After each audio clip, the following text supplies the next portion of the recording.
Welcome to another episode of Conscious Business Connections, brought to you by the New York City chapter of Conscious Capitalism. My name is Bob Caporale, and I'm joined today by Aryn Chapman of AAA Studios, located here in New York. Aryn, welcome to the show. Thank you so much. Very happy to be here. Oh, it's a pleasure to have you here. So it's great to talk to you. I know we've exchanged some meeting times, and both you're very busy, and Yeah, that's it's great, crazy right? days. Yeah, that's great during this time. So it's great to finally have you on the show. Thank you. So, Aryn, as you know, conscious capitalism is about spreading the word that capitalism isn't all a bad thing as long as companies practice it in a conscious way. And there's a number of different angles that companies can take to embrace conscious capitalism, from the purpose of the business to the way that it conducts business through, the stakeholders and leadership and the culture that it embraces. So what we want to do on this show is bring people in the local New York City area together around companies that are practicing some of these things so that they can learn from one another. And we know that you fall into that category. So yeah, that's right. So why don't you start by telling us a little bit about AAA Studios, what it is, what's the backstory a little bit, and we'll get into some of the conscious pieces. Awesome. So AAA Studios is a full service corporate event production company. We've been in business for a little over 10 years now. I got started in events after a career in film and theater. And when I had my son, I didn't really want to be away from him so much and be working such insane hours. Yeah. So I got back to sort of my graphics roots and started actually creating presentations for events, which then grew into signage and then grew into calling the show. And slowly but surely, we just started growing and growing because I just kept saying, yes, yes, yes, we could do that. Of course we can do that. Of course, yes. Why not? That's what an entrepreneur does. Right? And figuring it out later. Yeah. So throughout that process, we grew kind of slowly and carefully. I wanted to make sure that my growth and my busyness kind of marked my son's growth and daily requirement of me. So I kind of kept the growth slow until he obviously started school, and now he's away at university, so he doesn't need me very much. And so I work all the time now. Oh, now that's it. That's great, though, that you were able to manage that. I mean, that's difficult for a lot of people, right? To be able to kind of manage the growth of their company with their personal lives or other things that they care about, which just really talks to some of the things you stand for, I think, right? Yeah, definitely. And yeah, I mean, I was fortunate enough that his dad is still very much in the picture, and it was both of us, but it was really important to me to be able to be a mom as well as a professional, and to show him what a working mom looks like, even if it's working from home, which is pretty much where I was for most of his growing up. Well before it was in fashion, right? Yeah, exactly. Well, it became fashionable very quickly out of necessity. Yeah, exactly. And during that time, we were one of the services that we were offering was helping people make that transition, because we've been a big proponent of remote work. I hire a lot of women. I hire a lot of women who are new moms or who are moms.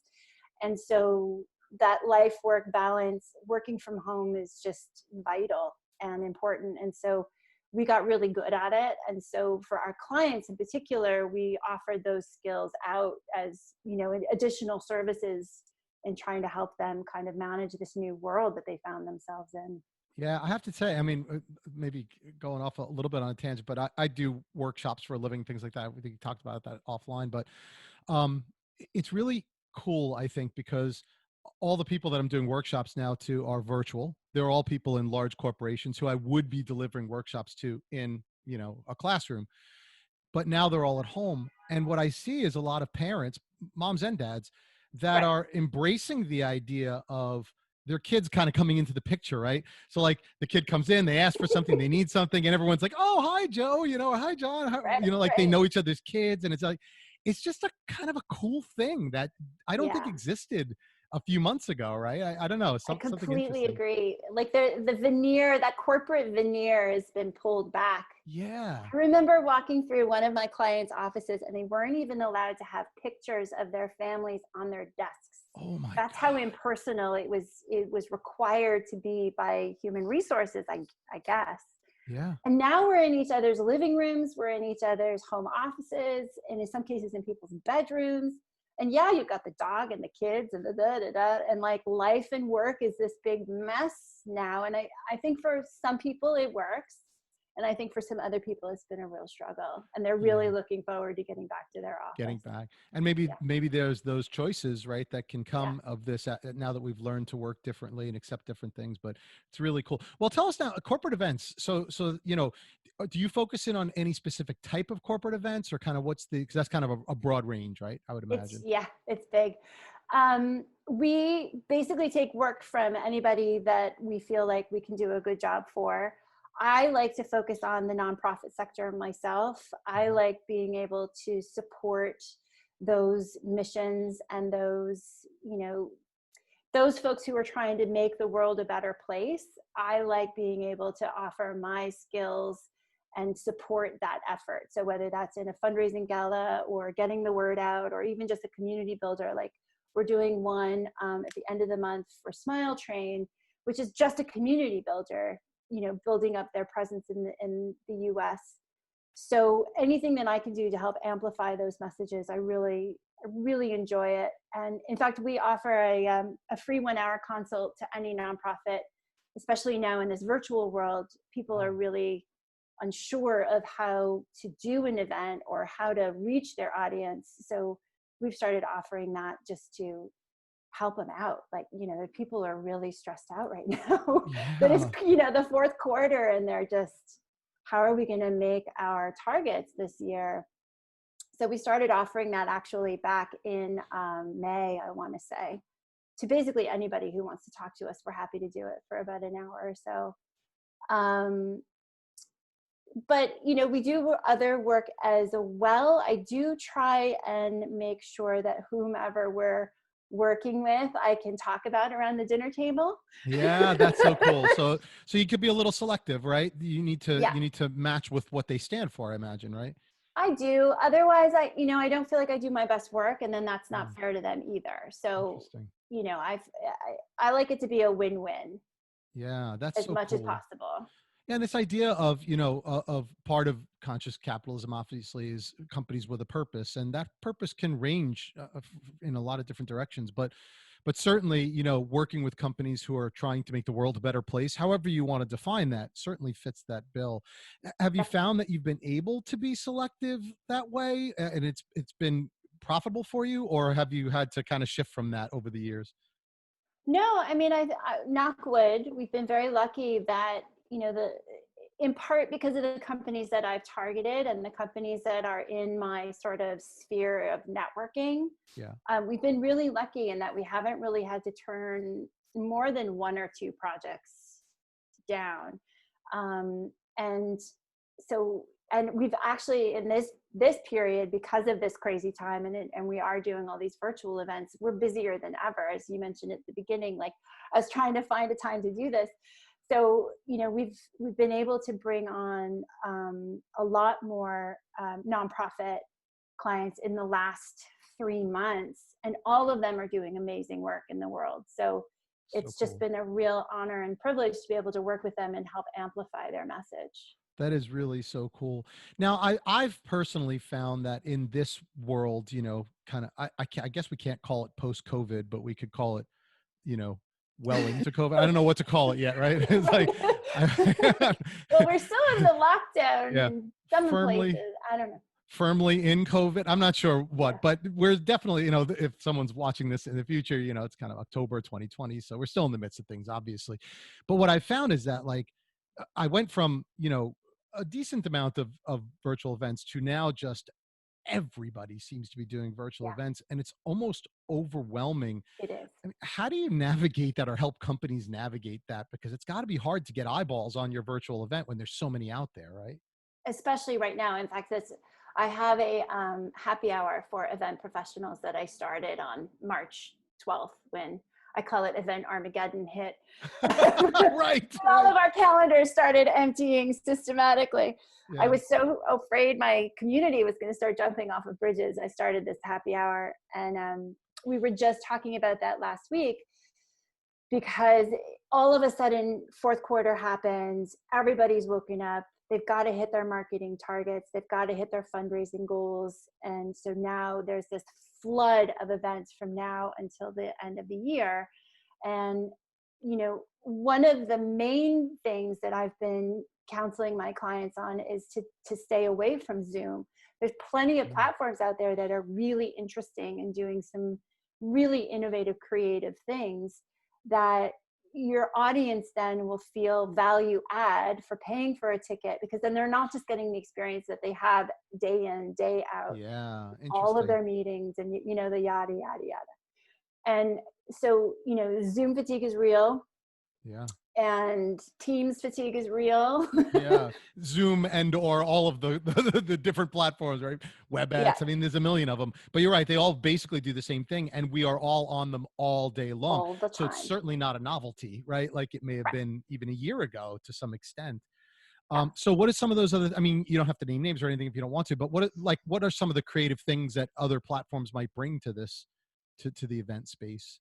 Well, the biggest thing is interaction and Oh yeah, networking. So a lot of different platforms have figured out different ways based on sort of their origin, really, of making space for people to have much more meaningful and even in some cases random interactions with other people. mm, So, you know, there's one that's based around tables, there's one that's got like floating video heads, and then there's a few out there that are really kind of going for it in that's the sort cool. of engagement networking space.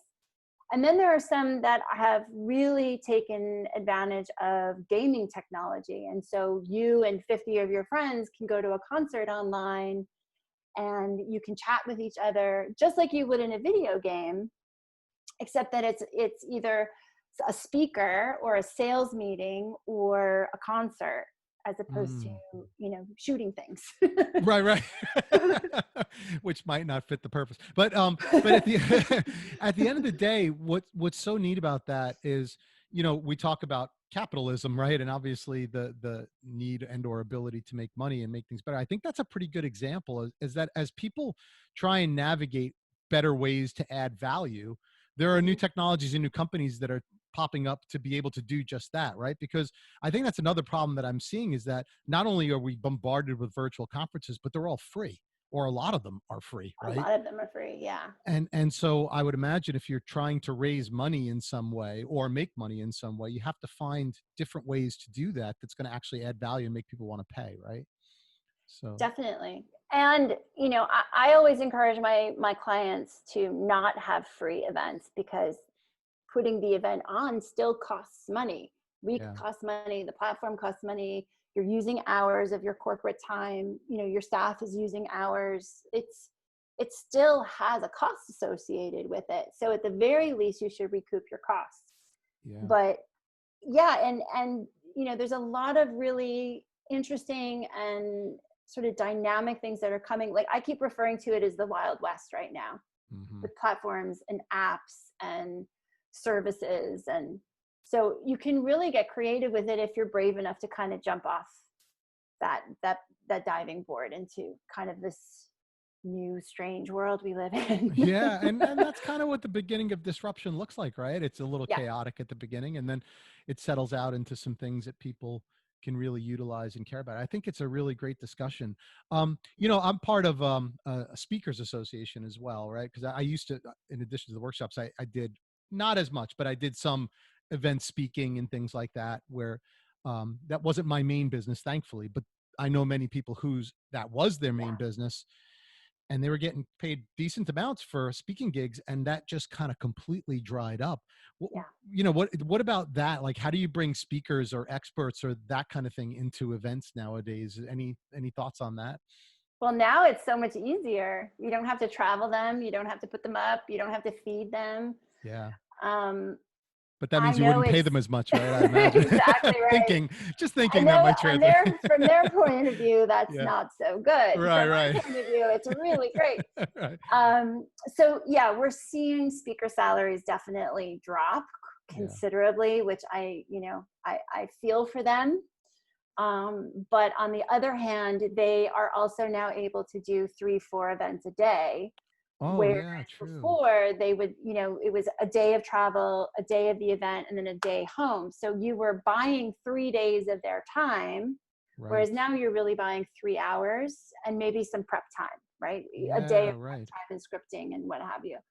So you're we're demanding a little bit less.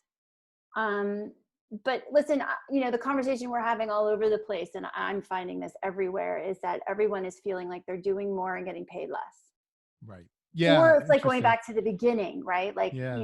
I'm now doing all this work that I used to farm out, but I'm not getting the same contracts that I can afford to farm it out. So I end up doing a lot of that prep work now again, Yeah, right. you know? It is interesting, and I definitely feel the same thing. However, kind of going back to quality of life, which I think is a really important part of this discussion, um, for me personally, yes, I'm in that same boat.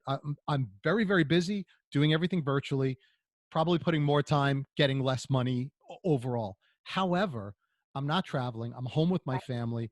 My quality of life from a family standpoint has increased. Oh, it's magnified. I can't tell you how much. Yeah. And my happiness level, like Yeah. I love my work, but the travel I could honestly do without, right? Right. And being away from my family, I could definitely do without. But all of that stuff has real value to it. So what I'm Absolutely. sitting here saying, I'll gladly take less, Right. because I have so much more. And Yeah. I isn't that part of conscious capitalism in a way, right? Like, and Absolutely. I think it's a very interesting kind of a dynamic that I wasn't even Well, really thinking about. and back to what we were talking about earlier with remote work and, sort of redefining what work looks like. I think that's very definitely a conversation that's going to be happening and certainly going to be a result of this period, is Yeah. that the workforce, the workplace is going to be a very different thing once we come out of this in a year or whenever. My husband said the other day, if he never had to commute to Jersey City again, he wouldn't do it. And it's not that he Easily. doesn't like where, he was working. He does, but it's 3 hours of his life he gets back every day. Absolutely. And Yeah. maybe there's something there. There's a message goes back to our very original thing that we were talking about.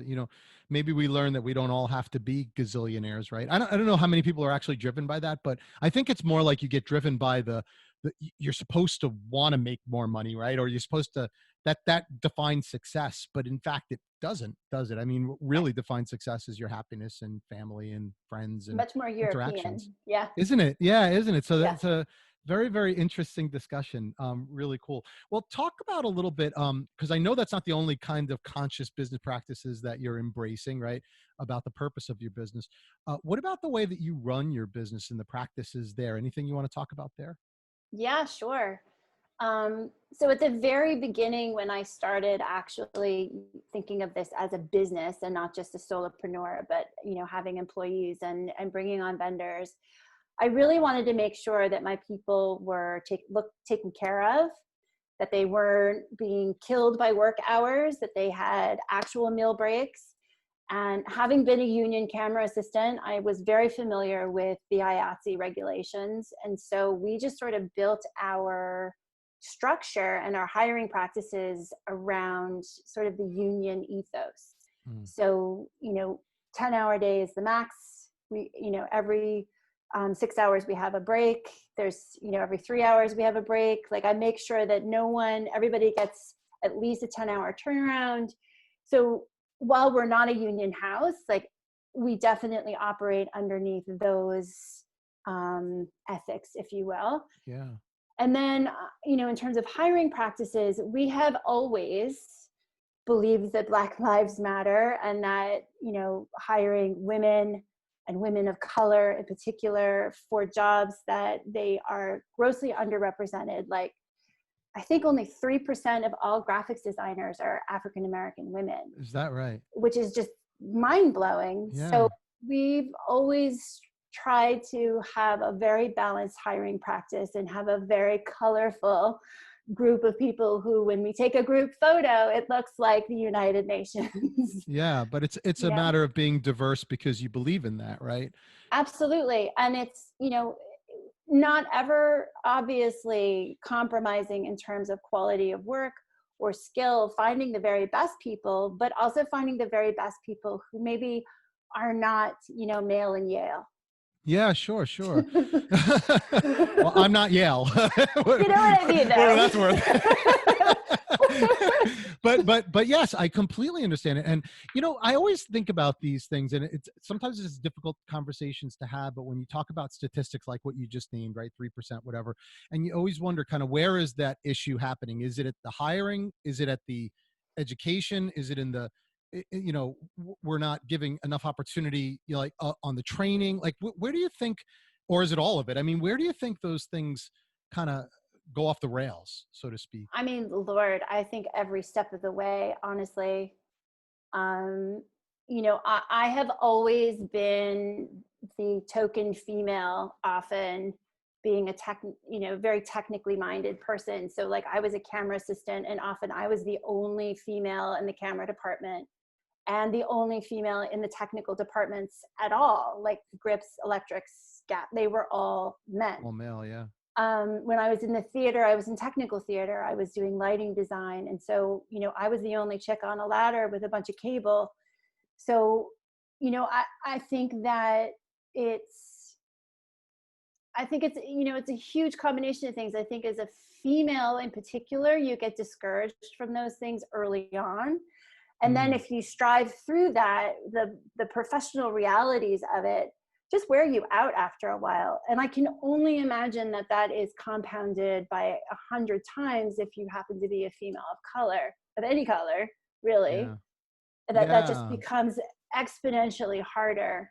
And it does wear you out, honestly. I could see how that would happen. So, and that's the perspective that I personally appreciate, right? Because obviously I'm not in any of those categories that you're talking about. So it's sometimes it's hard for me to see, like, so where do those things kind of fall apart? And you're right. I could see that, where if you are the only person of a certain, whatever, whatever, right? right, doing a certain thing, after a while you're going to feel like an outsider, and so then you're going to be discouraged away from that activity, which makes a lot of sense. Yeah. So certainly the companies that can do their part in the hiring pieces, what kinds of things do you think that we could do in the education pieces and the training pieces, and kind of encouraging people into a field that they're not necessarily well represented? What kinds of things do you think we could do there? Tough question, I know. It is a tough question. Well, it would be hugely helpful if the teachers look like you. Yeah, right, If right. you have a skill, if you have, if you are a graphics designer and you happen to be a person of color, teach it so Yeah, that right. you have role models. That would be massive, honestly. Yeah. But I think it's removing this idea, which is an ancient idea, that people who are different than you are somehow lesser than, Mm. right? So if your language and if your teaching and if your access to your lessons, even right now that we're in this virtual world, is completely equitable, and especially these days, right, you want to leave gender completely out of it, right? Like you don't even want to mention gender, it's they, them, always. Yeah. um I think that's a really great place to start. And that's that's fundamental change. In some Fundamental change. cases that's pretty systemic. So Makes you wonder too, if the virtual world will help to bridge some of these gaps, right? gosh, I hope so. You know what I mean? Because you do have access to people, to groups, to associations, to areas that you just normally wouldn't go, don't go, whatever, right? Right. And so maybe that does help to bring the world together in some way. Maybe it makes it more diverse, gives you Absolutely. introduction to things that you're not necessarily introduced to. Even conversations like this, I love these kinds of conversations because it opens my eyes too. We all have our own kind of Yeah. place slots that we've been put in, whatever, for whatever reasons, Right. however that is, like that's Right. what it is. And then when you can kind of open your eyes to other ways of thinking, see how other people feel and view things, it's really, really great. And I And I couldn't think of couldn't. a better example of conscious capitalism, right? So, Right. but Well, and I told, one of the things that makes me really excited about this virtual world we're in, and that especially for my nonprofits, I push for, even when we do go back to having real in-person events, is to keep the hybrid component of it, because you have so much more access. yes, You have so much more like spread. You can Yeah, have people, attend your event and hear your message from anywhere, exactly. and it's you. And for, a freelancer, you can have clients anywhere in any time zone. It doesn't matter anymore. Like, It's that's why true. I say we're based in New York, but like we're all over the place. Yeah, well, and that's you us know? too. I mean, even our New York City chapter, when we had live events, we always had them in a certain place in New York Yep. City. And who did we attract? They were evening, right? And they attracted the people, not only the people that commuted into New York City, but the people that commuted into New York City in that specific area. And Right. and for anybody else, it was probably too much to get to, right? To Kind of get to an hour. annoying. So Right. yeah, so how diverse is the event really? And we're obviously an Right. organization that completely embraces that, but were we doing enough to bring that together? And when you think about what the virtual world can do as far as bridging some of those gaps, I think that there's really some amazing possibilities. So Absolutely. maybe that's a model well past COVID, right? I always Yeah. like to look I at hope that, so. like what does something like COVID, which has been by and large very painful for a lot of people, obviously, Yeah. but what good can come from some of these things, right? That are new reality. So certainly there will be Yeah. some, right? So Absolutely. Yeah. really I think that will interesting. definitely be one of them. Yeah, awesome. Well, great. Aryn, I have to tell you, it's been really such an eye-opening conversation, such a great talk, and I really do appreciate. I want to make sure that we don't leave you without you giving people a chance to find out where they can, or no, sorry, let's back that up. Give them a chance to find out more about you and your company. So where can they find out more about that? You can definitely find us on Instagram under AAA Studios, AX3 Studios, and of course our website, which is ax3studios.com. Awesome. That's great. Awesome. So really, really great to have it. And of course, we don't want to let the audience leave without thanking the sponsors of our chapter. So the Core Club, who used to actually host our live events, but they're still a sponsor, and the Tomiak Foundation. So without their support, shows like this would not be possible. So we absolutely thank them. And we thank you. If you like what you heard here, you learned something, please give us a thumbs up, subscribe, tell your friends. And if you're interested in being on the show, let us know that as well. All those links will be below in the YouTube description. So please check us out there. And until then, thank you so much. And thank you, Aryn, once again. Thank Best of you. luck with everything. And I'm sure we'll Thank stay in you. touch. Yes. Awesome. All right. Thanks, everyone. And we'll see you next time on another episode of Conscious Business Connections. Thanks for joining.